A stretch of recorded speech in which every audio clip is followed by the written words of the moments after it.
நெல்லையில் நடிகர் விவேக் மறைவையொட்டி மெழுகுவர்த்தி ஏந்தி அஞ்சலி செலுத்திய முகநூல் நண்பர்கள் குழுவினர். சமூக ஆர்வலரும் திரைப்பட நகைச்சுவை நடிகர் விவேக் மறைவையொட்டி முகநூல் நண்பர்கள் குழு சார்பில் நெல்லை ராம் தியேட்டர் வளாகத்தில் அவரது உருவப்படத்திற்கு மாலை அணிவித்தும் மலர் தூவி மெழுகுவர்த்தி ஏந்தி அஞ்சலி செலுத்தும் நிகழ்ச்சி நடைபெற்றது. இதில் கலந்து கொண்ட அனைவரும் நடிகர் விவேக் உருவப்படத்திற்கு மெழுகுவர்த்தி ஏந்தி கண்ணீருடன் மலர் தூவி அஞ்சலி செலுத்தினர். இந்த நிகழ்ச்சியில் தமிழக நாட்டுப்புற இசைக்கலை பெருமன்ற திருநெல்வேலி மாவட்ட செயலாளரும் நடிகருமான பழவூர் சுபாஷ், இசைக்கலைஞர் பழவூர் சபரி, இளம் கலையரசு விருது பெற்ற ராகுல், சமூக ஆர்வலர் திருநாவுக்கரசு, பாளையங்கோட்டை சமாதானபுரம் தொழிலதிபரும் வழக்கறிஞருமான முருகப்பன், வழக்கறிஞர் பாளை ரமேஷ், சேரன் மகாதேவி வழக்கறிஞர் இசக்கி, அன்னை மெஸ் ராஜா, பரணி டிவி அதிபர் சண்முகவேல், மா டிவி அதிபர் நெல்லை ராஜா, அன்னை தெரசா பொதுநல அறக்கட்டளை இயக்குனர் மகேஷ், சமாதானபுரம் பிரசாந்த், முகநூல் நண்பர்கள் குழு தலைமை ஒருங்கிணைப்பாளர் நெல்லை டேவிட் மற்றும் ராம் தியேட்டர் ஊழியர்கள் கலந்து கொண்டு அஞ்சலி செலுத்தினர்.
வணக்கம். நான் தமிழக நாட்டுப்புற இசைக்கலை பெருமன்ற நெல்லை மாவட்ட செயலாளர், தென்மண்டல அமைப்பாளர், நடிகர். சிறு சிறு வேடங்களில் படங்கள் எடுத்துக்கணும், சிறிய நடிகர். ஆனால் இன்று நம்மளை எல்லாம் கண்ணீர் துயரில் ஆழ்த்திவிட்டு மறைந்த நமது சின்ன கலைவாணர் ஐயா விவேக் அவர்களுக்கு நினைவஞ்சலி செலுத்துவதற்காக திருநெல்வேலி முகநூல் குழு நண்பர்கள் என்னை அழைத்திருந்தனர். அவர்கள் பல்வேறு நலத்திட்ட உதவிகளை செய்திருந்தாலும் கூட கலைத்துறையிலே இன்று சாதித்த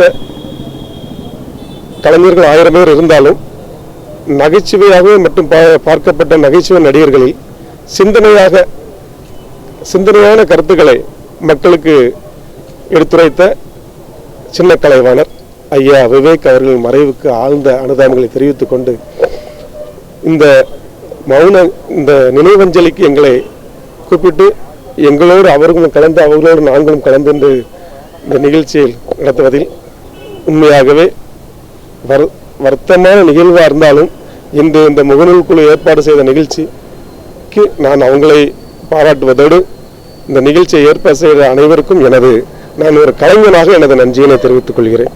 திருநெல்வேலி மாவட்டம் முகநூல் நண்பர்கள் சார்பாக ஜனங்களின் கலைஞன், சின்ன கலைவாணர், சமூக சிந்தனையாளர் என்று பெயரெடுத்து இன்று நம்மளை விட்டு பிரிந்த நகைச்சுவை நடிகர் ஐயா விவேக் அவர்களுடைய நினைவேந்தலில் அனைவரும் இன்று முகநூல் நண்பர்கள் அனைவரும் கூடியுள்ளோம். விவேக் அவர்கள் வந்து சினிமா துறையில் வந்து பல முக்கியமான சிந்தனையாக அவருடைய நடிப்புலேயும் நகைச்சுவையிலும் சரி ரொம்ப ஆழ்ந்தமான கருத்துக்களோட சிறப்பாக நிகழ்ச்சிகளை நகைச்சுவை செய்வார். அதுபோல் நம்முடைய முன்னாள் ஜனாதிபதி அப்துல் கலாம் அவர்களுடைய ஏற்பாட்டின் பேரில் தமிழகம் முழுவதும் 1,00,000 மரக்கன்றுகள் நட வேண்டும் என்ற நல்ல நோக்கத்தில் இப்போது வரை 33 லட்சம் மரக்கன்றுகளை நட்டுவிட்டு நம்மளையெல்லாம் விட்டு நடிகர் விவேக் அவர்கள் தெரிந்திருக்கிறார்கள். திரைத்துறையில் அவர்களுக்கென்று அவருடைய பாணியில் ஒவ்வொரு வசனங்களை நாம் மறக்க முடியாது. ஏன்னா டோன்ட் வரி பி ஹாப்பி அப்படிப்பாப்பில் அதே மாதிரி நம்ம ஒவ்வொரு நிகழ்ச்சியிலையும் நம்ம அவருடைய ஒவ்வொரு நகைச்சுவையாக அவருடைய வசனங்கள் இருக்கும். கோபால் கோபால் அப்படின்னு ஒரு படத்துலேயும் நிகழ்ச்சி நகைச்சுவையாக சொல்லியிருப்பார். அதை போல் அவருடைய நினைவேந்தல் நமது முகநூல் நண்பர்கள் சார்பாக செய்திருக்கிறோம். உண்மையிலேயே ரொம்ப வருத்தமான செய்தியாக இருக்கிறது. அண்ணனுடைய இரங்கல் ஆழ்ந்த இரங்கல் தெரிவித்துக் கொள்கிறோம்.